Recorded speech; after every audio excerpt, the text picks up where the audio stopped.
Здравствуйте, дорогие телезрители. Тема лекции общая у нас звучала и звучит как «Гунны – древние предки кыргызского народа» или «Атилла – великий герой кыргызов». Конкретная же тема, которую сегодня буду я рассказывать, называется «История гуннов» или «Гунны в Европе». Но гунны в Европе, прежде чем перейти о том, как гунны вошли в Европу, надо дать некоторые географические сведения. Все дело в том, что гунны могут кочевать только там, где степь, и притом степь травянистая, где можно пасти свой скот, и чтобы там были соответствующие неплохие климатические условия. И вот степь, которая имеется в Евразии, она очень протяженная. Она начинается вот с того места, откуда гунны вышли, начинается с предгорья Хингана, это Монголия, Северный Китай, и идет с предгорьев Хингана, она идет вот на Алтай, вот сюда вот на Алтай идет. На Алтае эта степь разделяется на две части. Северная часть затрагивает, и проходит как через Южную Сибирь, называется лесостепь, а южная часть затрагивает, там проходит через большую впадину, равнину или большое огромное ущелье, которое называется Тарбагатай. Она раз в 20 больше нашего Бомского ущелья. Вот проходит эта степь, и выходит эта степь, которая была холмистая степь в песчаная степь местами в Монголии, она выходит на казахские равнины, и здесь она становится степью травянистой. Дальше эта степь простирается, дальше идет на современной территории Южной России, Украины. Это все степные земли. Там можно прекрасно пасти скот. Там все травянистая степь, прекрасная для выпаса скота. И эта степь идет через Южную Россию, через Украину и выходит в большую такую равнину, которая с двух сторон ограничена, с севера она ограничена Карпатами, а с юга она ограничена Балканами. И там русло реки Дунай. Это тоже огромная большая равнина, это степная равнина, притом очень благодатная равнина, там от реки Дунай воды поступают. И эта степь идет дальше, и выходит эта степь на, как его современную территорию, венгерскую, Венгрию. Венгерская территория вся огромная, она примерно где-то чуть раза в два больше нашей Чуйской долины. Это венгерская, она называется Пушта, гунны ее так назвали, Пушта. По-гунски пуш или бош означает свободная земля, пошта, бошта. Пушта назвали ее. И вот в Венгрии эта степь заканчивается прямо около города, который сейчас называется Вена. А тогда это был римский город, назывался Виндабона, Вена. Вот таким образом это все степь. Здесь гунны могли и кочевали прекрасно, выпасали свой скот. Это все степь, начиная от Пекина и кончая Веной. Это все степь. И вот в 360-х годах гунны избрали кыргызского хана Баламбера своим верховным ханом и в количестве 8 туменов перешли реку, переправились через реку Эдель, это древнее название реки Волги, переправились и через Эдель переправившись, они обрушились на аланов, сарматов и роксоланов. Это предки современных кавказских народов, это осетинов, всяких других кавказских народов, ингушей, чеченцев, которые там живут. Это все предки современных кавказских народов. И смогли победить их, но сарматы не стали вступать в бой, не побежденные, они ушли дальше туда, на территорию готских государств. И аланны в количестве 3 туменов и роксоланы в количестве 2 туменов, 5 туменов присоединились к гуннам и вместе с гуннами покорились им, решили дальше идти на Европу. Теперь я должен рассказать о том, что такое готские государства. Во II веке, где-то даже в III веке до нашей эры, в конце III века до нашей эры, в начале II века до нашей эры, на территории современной Южной России, где-то кончая рекой Ока и заканчивая Крымом, и на территории современной Украины, на территории современной Молдавии и на территории отчасти Болгарии существовали 2 огромных германских государства. Они назывались государство готов, государство остготов. Восточная граница была река Волга, а западная граница река Днестр, а южная граница это Крым и Черное море. В Крыму последний Остгот был известен, еще который говорил на готском языке, был известен в XIX веке, они жили там. Потом они перешли на другие языки или уехали. И 2 огромных готских государства. Государство Остготов или государство восточных готов, последний император их известен, его звали Эрмонарих. Государство Вестготов, восточная граница река Днестр, а западная граница это чуть ли не современная Венгрия. Столица была в низовьях Дуная. Последний император ее известен, его звали Атанарих. И 2 огромных готских государства существовали. И гунны совместно с аланами и роксоланами как обрушились на остготов, на остготские земли. И остготы, у них столица была и южнее, чуть южнее Киева, называлась Гольтон-Байран, столица. И остготы собрали огромное войско по тем временам, и вообще по любым временам, 120 тысяч человек воинов, из них где-то 80 тысяч пеших, пехота, и только 40 тысяч конных. Но у гуннов было 8 тысяч, то есть 8 туменов, 80 тысяч конных воинов, 8 туменов, и к ним присоединились аланы и роксоланы. Не все, а большая часть их к ним присоединились. И гунны применили свой исконный прием, то есть ложного отступления. Они напали около столицы Гольтон-Байрана, где-то 2000 напали на готов. Готы их отбили, начали их преследовать, они начали все уходить. Уходить. И они уходили где-то дней 10. Уходили. Готы собрали уже все свои войска, и гуннов оказалось всего 4 тумена, 40 тысяч человек. У готов было трижды больше. И они собрали и заперли их около реки Эрак, это приток Северного Донца, это сейчас где территория современной Украины, это Северного Донца. Заперли их на реке Эрак и собирались уже полностью уничтожать. Все. И вот, когда, вот я вам зачитаю здесь из этого, остготский Херицога.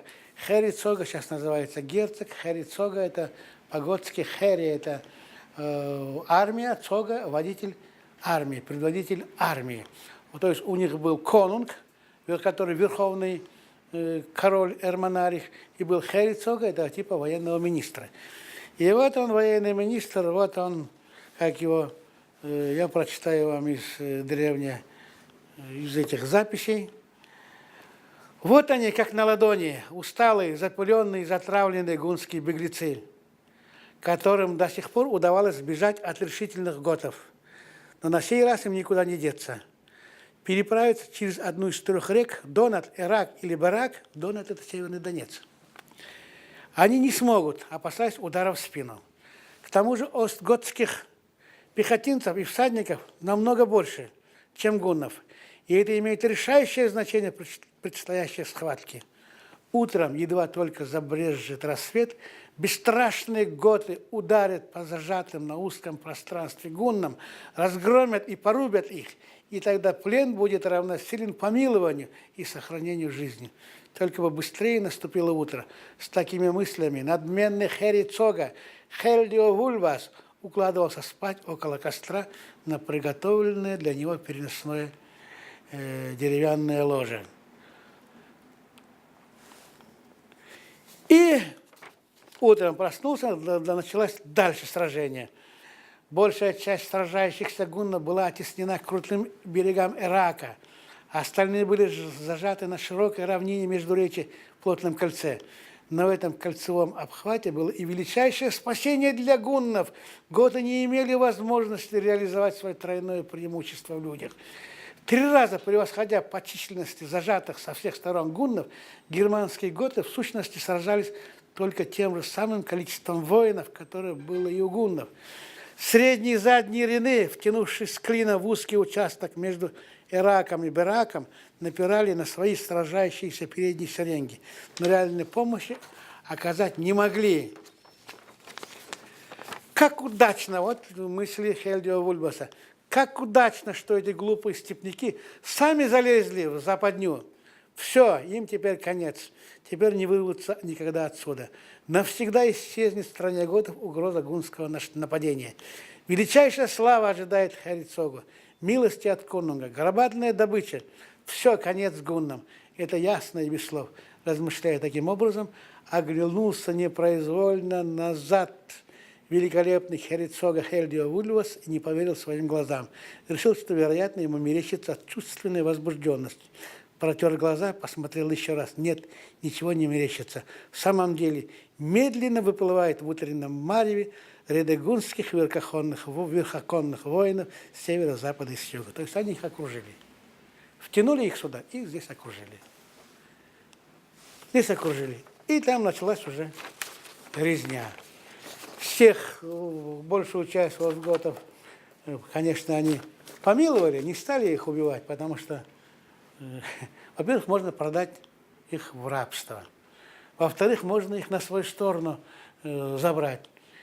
И, в конце концов, они победили, и они, остготы, им покорились, подчинились и присоединились к гуннам. И до конца были вместе с гуннами. Они, остготы, были, вот тот же самый Херцога Хельдио Вульвас, они все были вместе с гуннами до конца.